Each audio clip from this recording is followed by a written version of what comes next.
Hi,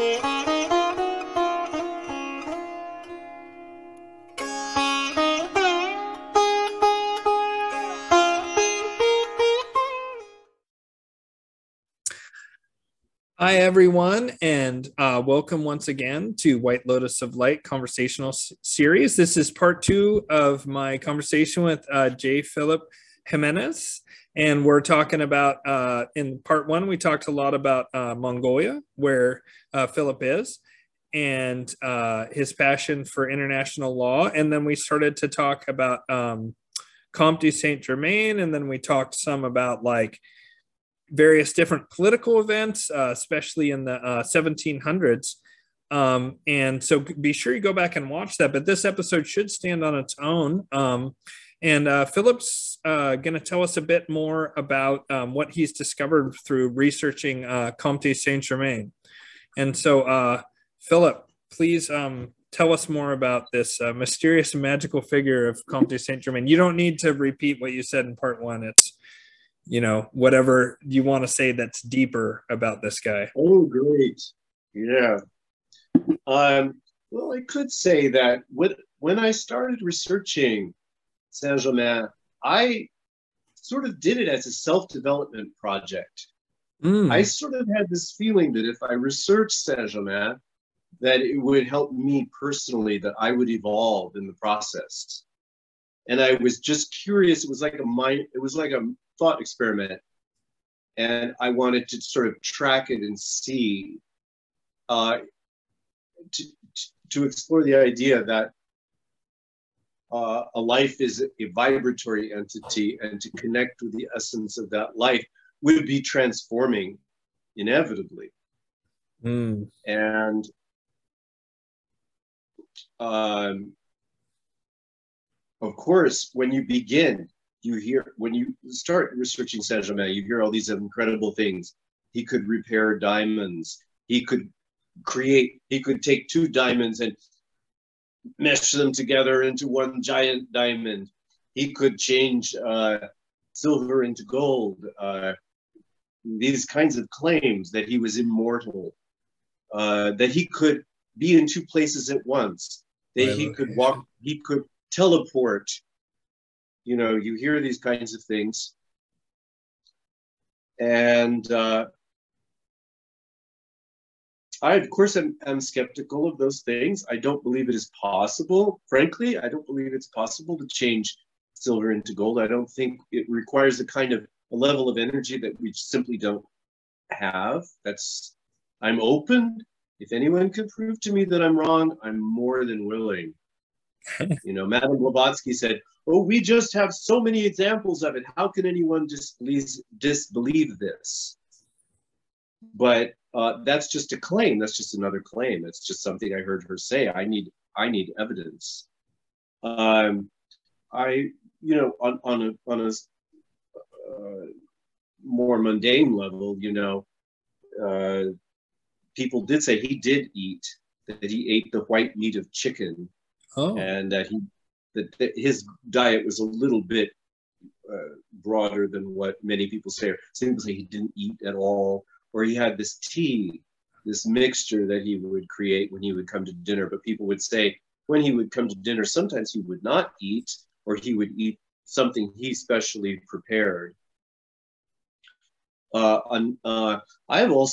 did a video. I was just thinking of this. I need to go back and revisit it. I'm so busy with so many things.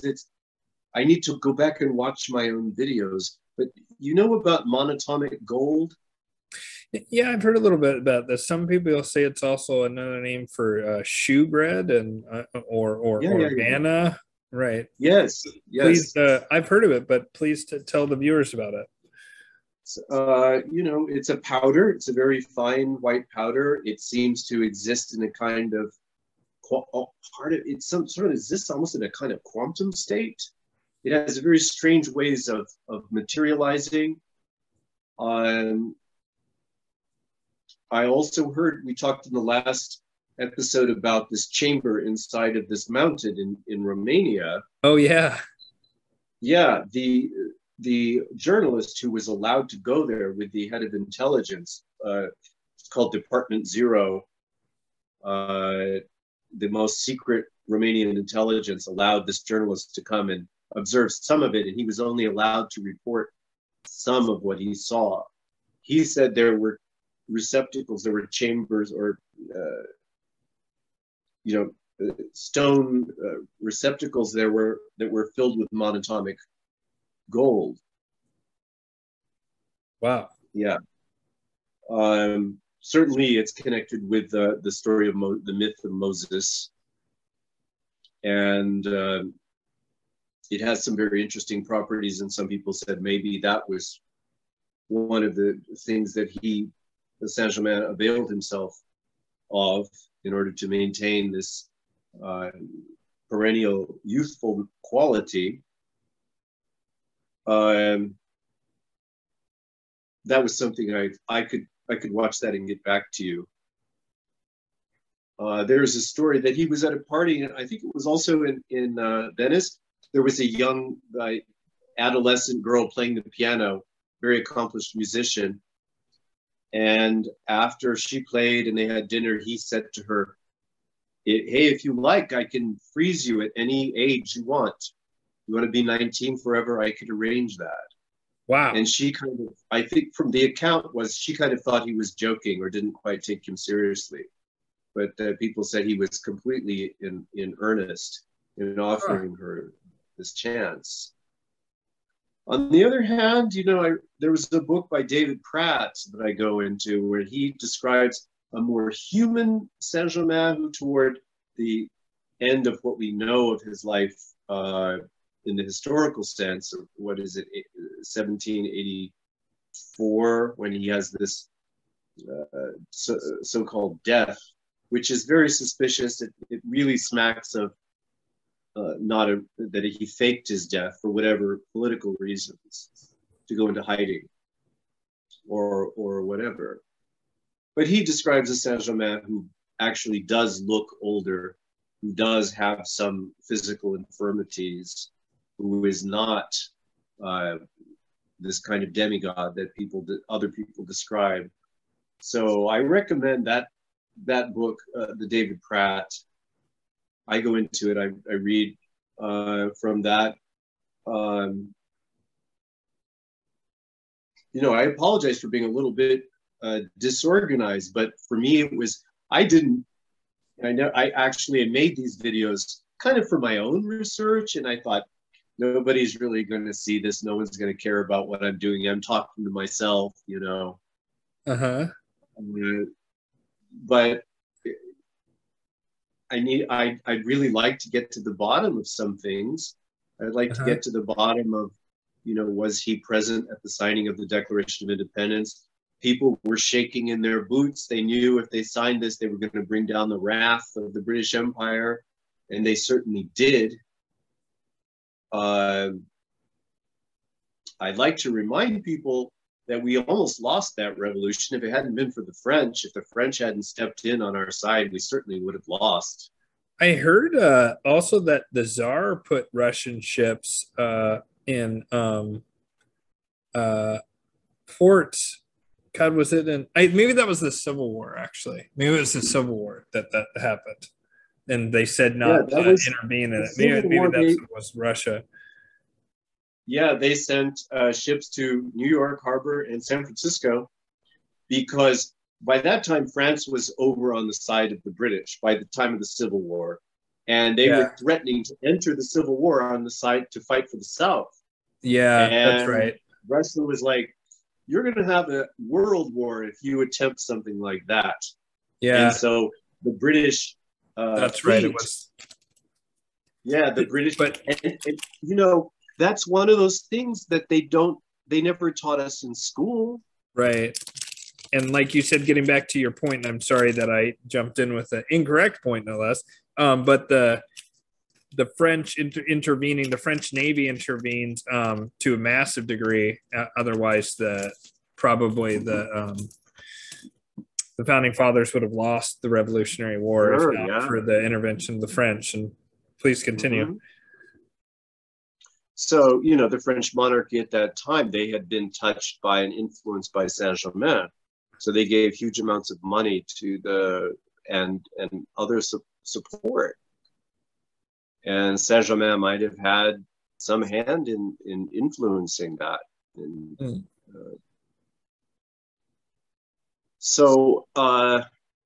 fascinating. Saint Germain wrote music. You can find his music on YouTube. Wow, really? You know, yes, chamber music. Huh. You know, cool. Wonderful violin ensemble, small ensemble chamber music pieces.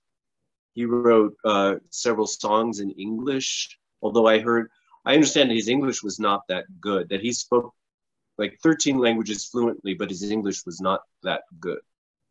And he wrote some songs in English. And so you could listen to his music. I have to say objectively, like, it's not Mozart. It's not at that level. It's not. Mm-hmm. But it's wonderful. It's beautiful stuff. You know, it doesn't have, I wouldn't say it's magical or has any sort of supernatural effect. It's not on the level of Mozart, but it's quite wonderful. It's quite lovely, you know. But that's one more thing that's tangible evidence of his existence and his prodigality. He also painted, although we don't have any of his paintings apparently.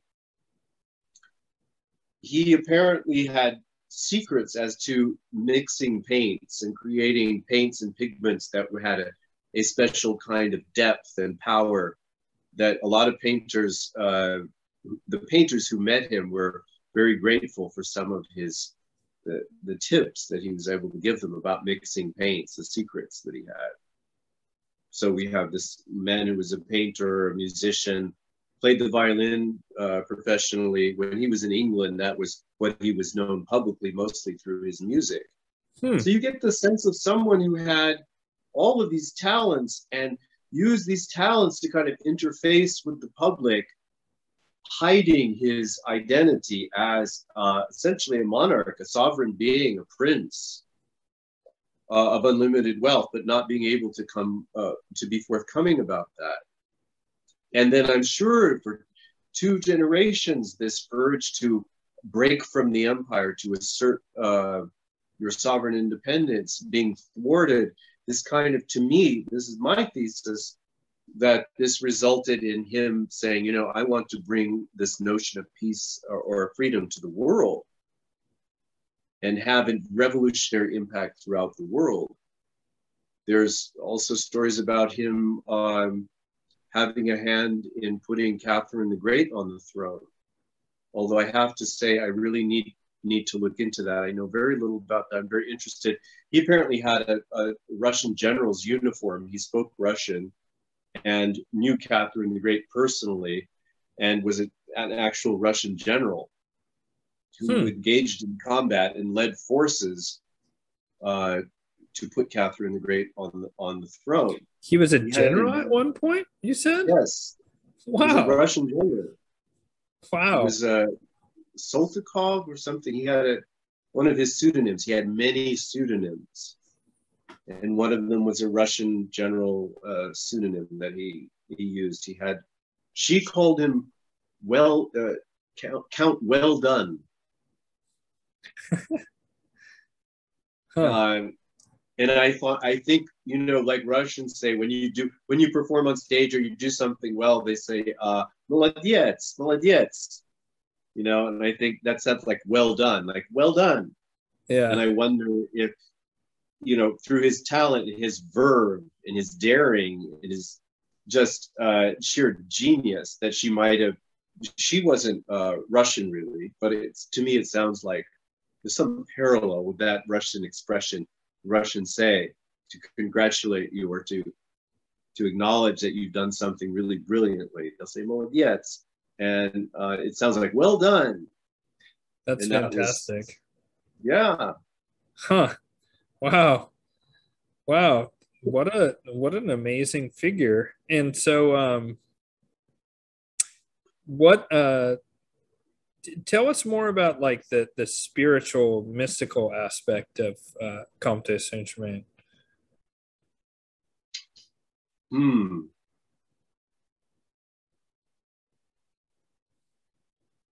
Wow, you know, this was something I actually wanted to talk to you about. Oh, because I don't really know what spiritual means, to be quite honest. Either I'm very weak in that point, or I have maybe a different take on it. probably the latter. Maybe, but Yeah. I I don't know what it means actually, spiritual. That's a good point, I suppose. I don't know. That's really interesting. I mean, I guess I just always have inferred the meaning without necessarily like trying to break it down into a definition. Um, I mean, it sort of seems like the interface between human psychology, what I believe experientially to be a connection of oneness or an experience of what the Hindus would call the Atman, the Godhead that's within all things. But boy, I'm trying to think of like a generic way of describing it. I mean, yeah, gosh, what an interesting question. Um, I just always feel like everyone knows what the definition of spiritual is, and you challenge me on it, and I'm like, I guess I don't really actually have a strong definition from it. It's like unseen forces in your relationship to the same, and how your psychology interacts with these unseen forces. And then I guess just questions of metaphysics and ethics seem to like flow naturally from certain ways of questioning the fundamental reality of the universe. I think ethics and morality kind of are a result almost of that in a way, or rather, better put, that if you start to explore the universe in that way, you're gonna invariably start to run into ethical and moral considerations from that. You know, if we're all one, then how do you justify killing fellow human beings? Just a very classic sort of natural law example. That's disharmony. That's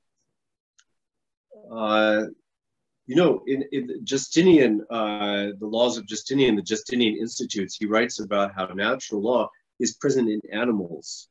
It's beautiful. Read the Justinian Institutes.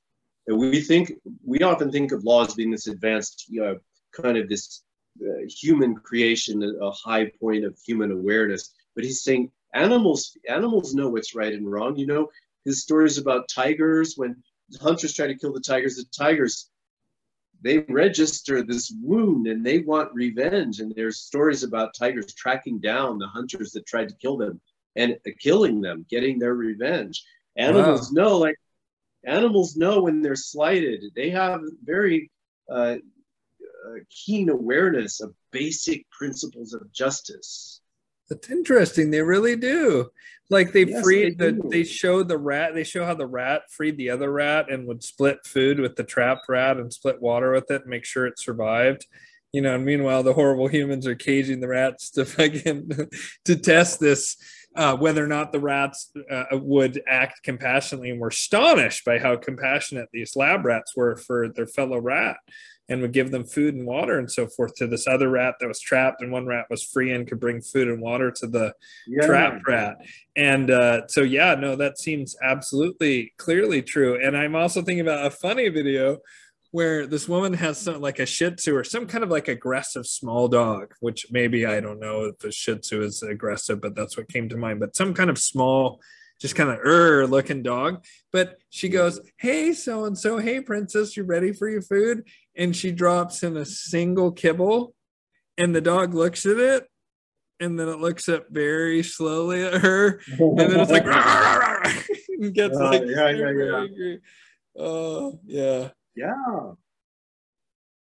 Yeah. So, or they say, it looks like cats sleep. I don't. This is totally metaphysical. Like cats, they sleep so much that And someone said they're not. There's people who believe they're not really sleeping most of the time. They're astral traveling, and they're going to other places and other dimensions, exploring these places. Yeah. Like my cats. Cats interface with what it's unseen realms for us rather easily. That's part of why they're associated with, mystical groups for forever and ever, because they are very in tune. I mean, animals are in tune with that. I don't know, with vibrational energies that are very near to ours, but not quite. Dogs and cats are aware of that. What are often referred to as spirits, or angels or demons is just a catch-all term that means spirit, really. Like all spirits got categorized as demons once the church came along, regardless of whether we would consider them demonic from a modern moral point of view. There's a lot of beings that were just like nature spirits that got categorized as demons by the church. So it's interesting. The creation of categories, the ability, to me, this fascinates me, the ability to create categories in the mind that can induce people to the most bizarre and violent, extreme behavior. And the confusion that people are confused about, you can create categories that trigger such deep, irrational extremes in people, but they're fictions. This has been a big obsession of mine. When many times people say they know a lot about something, they don't know anything about it really directly. They can tell you what other people have said about it, the history of what so-called great minds have recorded their understanding of something, but do they really know about it directly? Right. And and to me, this connects with this notion of, do we live in a simulation? You've seen this. And my question is, go ahead. Go ahead. Oh, I was just going to say that's making mechanical a concept that's already existed among mystics for nobody even knows how long, going back into the dawn of history and beyond. Yeah. That's a very interesting take. My question is always, well, a simulation of what? Right. It's a simulation of what? In other words, it isn't that it's a simulation, is that we have to revise our idea of the nature of things. It doesn't, in other words, it's looking like reality is not what we thought it was. That doesn't mean it's a simulation. It means we need to reevaluate. Yeah, right. I believe the universe is holographic in nature. That I do believe, but that doesn't then therefore imply in any way that it's a simulation. It simply means that the universe seems to be holographic and fractal in nature, that even the smallest piece of it contains everything else somehow. You just have to get the scale right to see that. And it's also, it seems to be holographic. There's a book called The Holographic Universe, which explains it way better than I can. But basically this is that Douglas Hofstadter? Douglas Hofstadter? Maybe that doesn't ring a bell as the author's title. Here, let me if you give me 1 second, I'll be able to tell you. And let's see here. Book. Okay. I just want to make sure it's the one. Michael Talbot. Okay. Yeah, he says it argues the universe is nothing less that he argues nothing less than that the universe is one giant hologram, and explains out-of-body experiences, quantum theory problems, the paranormal, and other unsolved riddles of brain and the body. He also more or less says that your consciousness moves through the universe, and as it moves through the universe, this hologram like kind of unfolds based on where your consciousness moves in space-time, but it all already exists all at once. Yeah. Meaning that right now the Roman Empire is losing a terrible battle in Germany in Teutoburg Forest as we film this interview. I can't really wrap my mind around how that is, but it makes sense. Another metaphor I've heard for it is that it's like there's a mural that's a mile high and 1,000,000 miles long, and that's time. And you can only see a part of it based on how far along this mural that you've walked, and that you can never see all of it, and you can't see all of it all at once, even though that one part of the mural that has the tiger eating the gazelle, even though that's 100 miles that way. It still exists, even though this other thing is happening where your consciousness is right now. The Mayans sort of said something to that effect about their understanding of space-time, that it was this giant plate and it all existed at the same time. And you had to figure out where you were on the plate.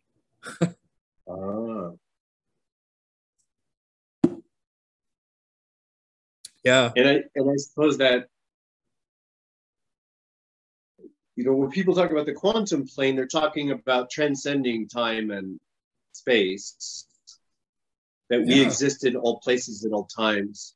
And, you know, these ideas about like remote viewing, for instance, people who can tune in to any place at any time. Yeah.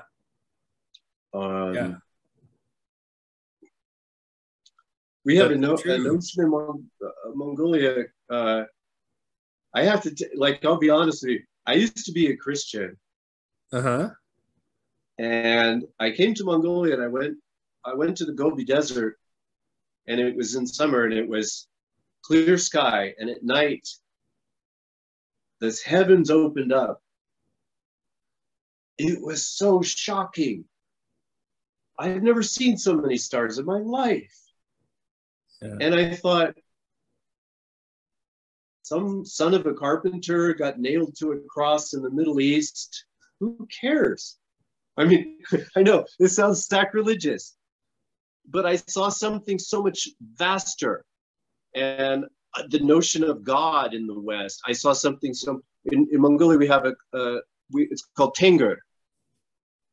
And Tenger is infinite consciousness. You can't pretend to understand it.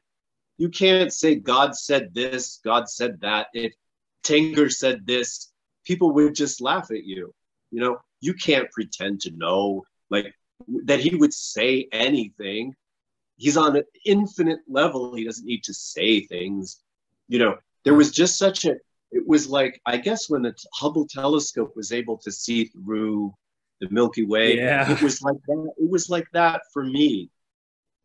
And I was taken to another level. Yeah. It was...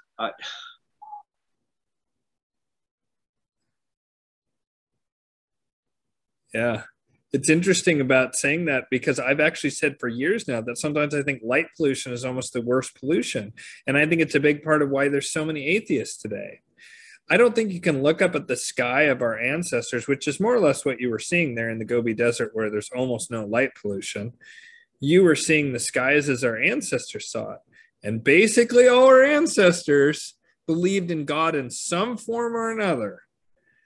And it's hard not to when you look up and you're like, oh my God. And that's without even necessarily knowing that they are stars, in the sense that we know in modern times that they're a giant ball of gas around which planets are circling, which is even more of mind-blowing. But just looking at the like heavens, it creates a sense of awe. The ocean does as well, I think, in that way. Something about the enormity of it overwhelms the mind, and then the mind has to subside. And when the mind gets still and quiet, that's how you find God, in the sense you're talking about, of that consciousness and that connection with like the Atman, with the Godhead. And so when we started putting up electrical lights everywhere and people were suddenly denied the heavens, no less, I think that it's much easier to become atheist when you're like, oh yeah, there's two stars up there. It's Big Dipper and like the moon, you know, and there's basically nothing else. And you maybe don't even see the Big Dipper in really big cities. You know, you'd see like maybe a couple of the planets like Mars or Venus or Saturn or something, but you don't see any of the actual stars, you know? And so that robs you of this sense of awe that all of our ancestors had. And I also think it creates a sense of arrogance and self-centeredness that didn't exist, in part because of that nightly experience of being reminded the heavens and the way that overwhelms the mind. Yeah. Yeah, it felt like that. It felt like when the sun went down, then you see the real truth. Because then you see the suns far away. You see this belt of suns and planets, and amazing. I felt like, wow, I've got front row seats. I wonder who is looking over here. It's like front row seats in this fantastic theater. I don't understand these flat earthers who say, well, I have a friend who's a flat earther. And he said, I said, what, can you explain to me what? He said, well, because, you know, this view of the cosmos, this minimizes man. It makes us like a speck. But I had this experience in the Gobi Desert, like I didn't feel like a speck.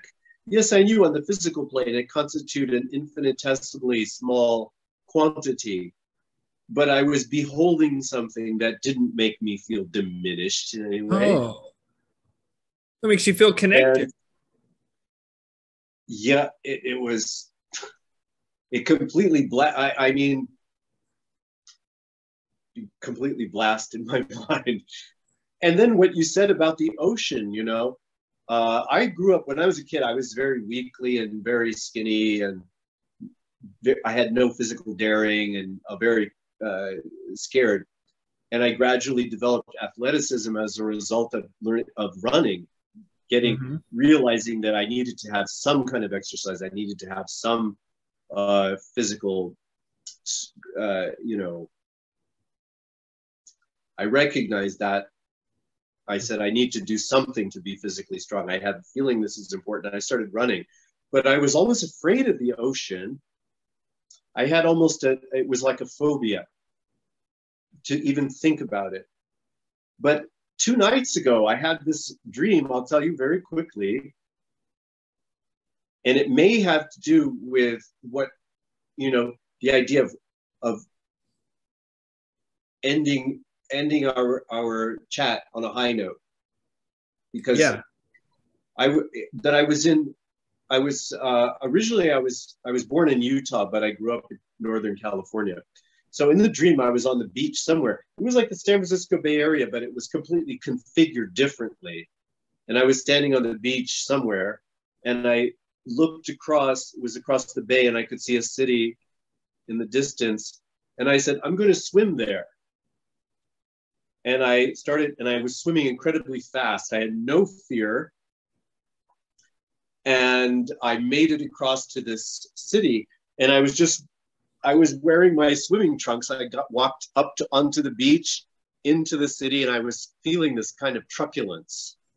Like I swam here, walking around the city in my swimming trunks. I swam here. That's how I got here. I just swam. And that was, I had a feeling like to go forth empty-handed without set categories or set teachings, just jumping in that ocean of creativity, that ocean of the infinite, and having nothing else other than your ability to navigate it, your own imagination, your own capacity to make your way in it. You know, I know you know about Neville Goddard. He talks about how the imagination is God, and how we connect with the God power, the God source, through our imagination. And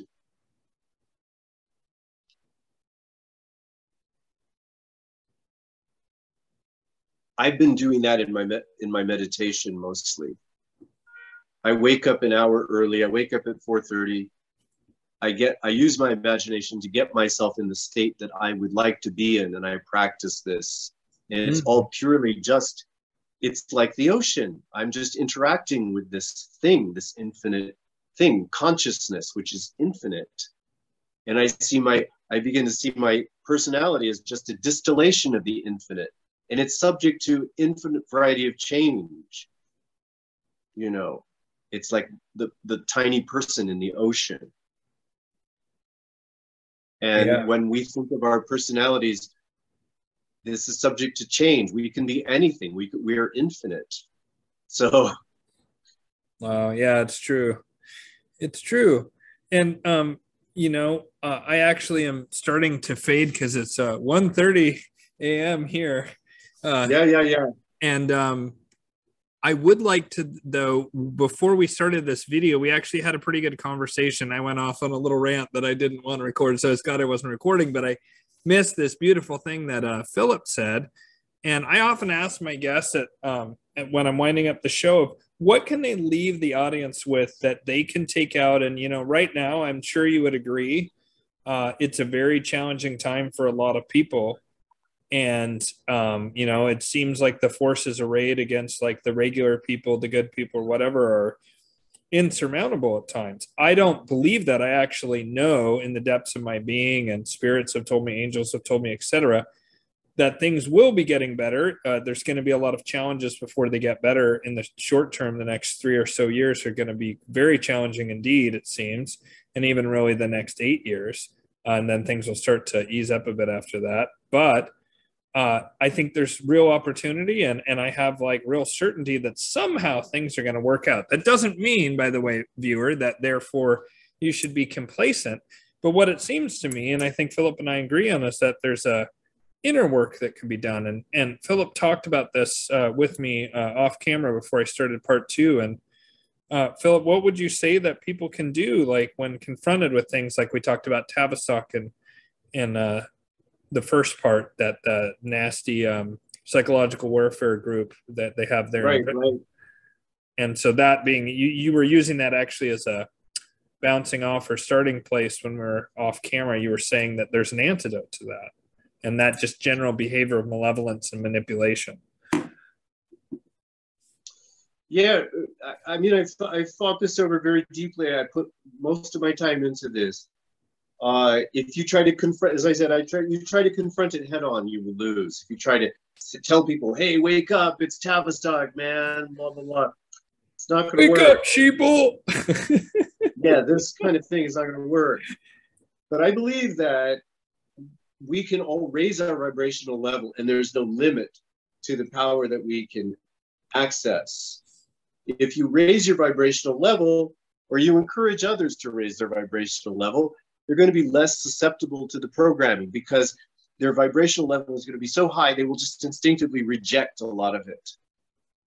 They will also be, I don't like the word, but empowered in ways. The more you raise your vibrational level, you are empowered in ways that you may not be able to fully predict right now, but you know, interesting new things will happen to you, and that you'll be broadcasting a different frequency, and you will actually influence events outside of yourself. I believe that a single self-realized person could completely flip all of this negative, this evil programming and all of this negative influences if you were able to raise your vibrational level enough. So I would just say, for all of us, however you can, get in. Don't worry about teachings. Don't worry about, you know, what is spirituality. Just get in. Find and however it takes, feel it out. It's like diving into the ocean. How do I raise my vibrational level? How might I do it? Maybe just a tiny bit today, but a tiny bit every day. You'll get better and better. You'll broadcast a stronger and stronger signal. You'll influence things in ways that right now you can't understand. And in this way, even a few people will actually be able to turn things around. I really believe this is based in science. You know, I don't think I'm saying anything metaphysical, really. I really believe this. But that's the first task. Can you give a concrete example of how someone might raise their vibration? Through using the imagination. Like in the morning, I wake up. My habit is to wake up early in the morning, go, oh my God, what am I doing? I'm scared. It's dark. It's early. And I say, do you think you could think possibly a little more positive, just less negative, a little bit? And then ask yourself a question. How does it feel now that you're on a higher vibrational level? How does it feel? Keep asking it. Your subconscious will start to answer the question. You'll start to get better at actually producing the feeling. Oh, it feels like this. Ah, it feels like that. Oh, And every day that feeling will get stronger and clearer, and you'll actually be dialing it up just through your own reflection your own imagination, feeling it out, and your neural network will be developing and changing to be able to reflect that change, you know. And it becomes more and more real every day you do it, and every moment you always have a choice. Should I go slightly higher vibrational response to this situation, or should I sink back into the programming or what I'm used to or what I think I am? You know, we always have this choice. Sometimes we can only manage to do a little better, you know, but just making that choice consistently, honestly, I really think it's just that simple. You know, you probably know the work of Dr. Dispenza. You've seen Dr. Joe Dispenza on YouTube.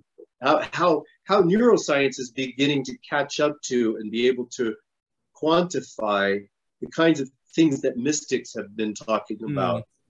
How through this use of I say imagination, but whatever, through the use of all just simply dynamics that are inherent in us, we can produce phenomenal vibrations and in amazing results on a daily basis, and making a habit out of that.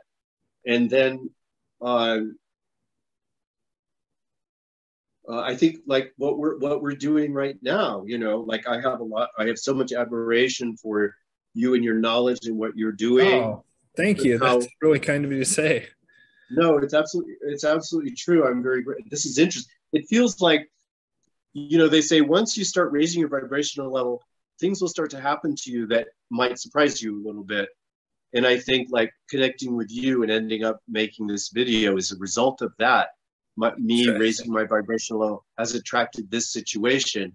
And then we multiply these vibrations, creating this thing, and other people will catch fire. Maybe it's this violet flame that we talk about, but it's very real. It's not metaphysical. It's absolutely, I'm sure it's absolutely quantifiable. Well, I think that I don't think there's any kind of conflict between science and spirituality. I think that that's a false conflict, and it actually really started in the 1850s. It came out of, or thereabouts. It came out of the Royal Society in England. In Germany, they still had alchemists even into like the World War I. Even some people had a really metaphysical bent to their science and were open about it, even into, you know, prior to and during World War II in Germany. But it was basically stamped out in England. And after World War II, it just kind of like all of a sudden science became this, oh, it's the opposite of religion and spirituality, blah, blah, blah. And that's not true. It's silly. They're trying to throw us off because they know if we connect with this infinite source, if we connect with the truth, we're not going to be beatable. Yeah. You won't be able to keep us down. So pollute the skies, give us nonsense, try to create low vibrational entertainment, disinformation. We got to keep these people, but you know. Yeah, I agree with you. I mean, like, I think we have almost unlimited potential, and that it's just a matter of tapping into that. And you know, one of the things that I really like, it's actually liberating. It can be frustrating for some people, but it's liberating, I think. Yogananda, the great Indian yogi and mystic who came to America and taught Kriya Yoga,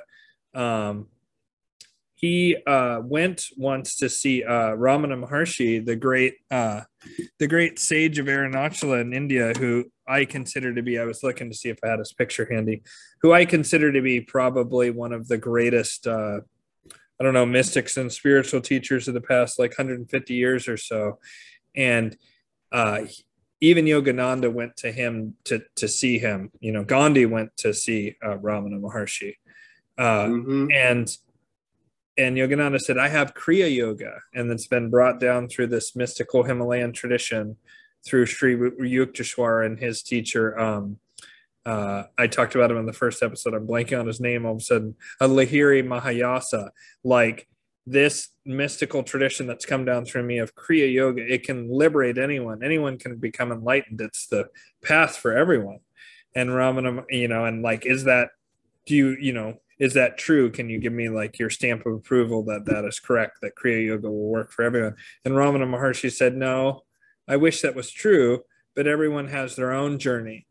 A lot of people may be able to benefit and even find liberation thanks in large part to Kriya Yoga. This is also true, but everyone actually has their own individual unique path to becoming enlightened, and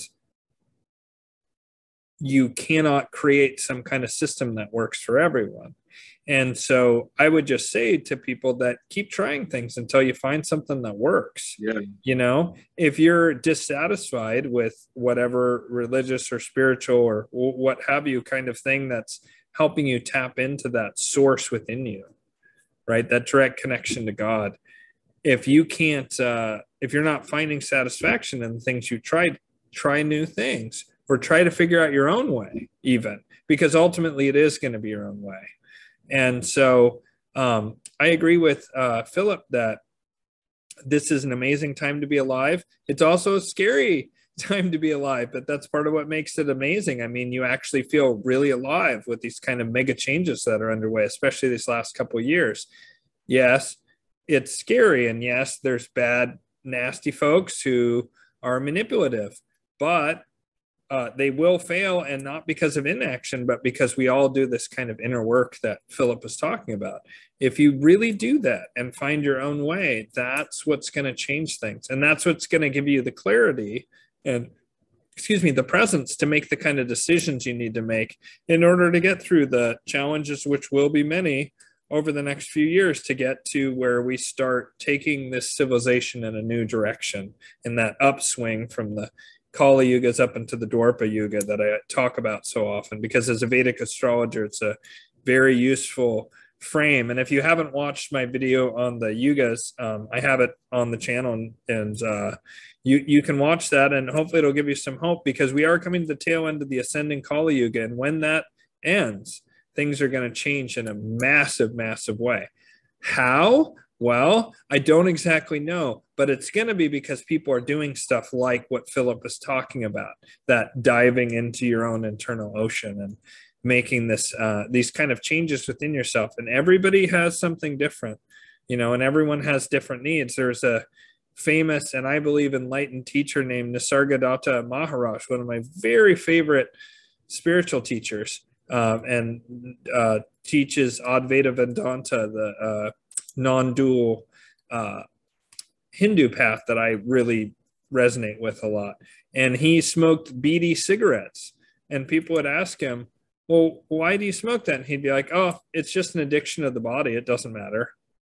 And they'd be like, oh, well, but you can't be pure and clean and blah, blah, blah. And he was like, who's saying that? And who are they saying it about? Find the source of that. He turned that into a spiritual lesson for people to, that they were getting trapped in mind when they were contracting and starting to judge things.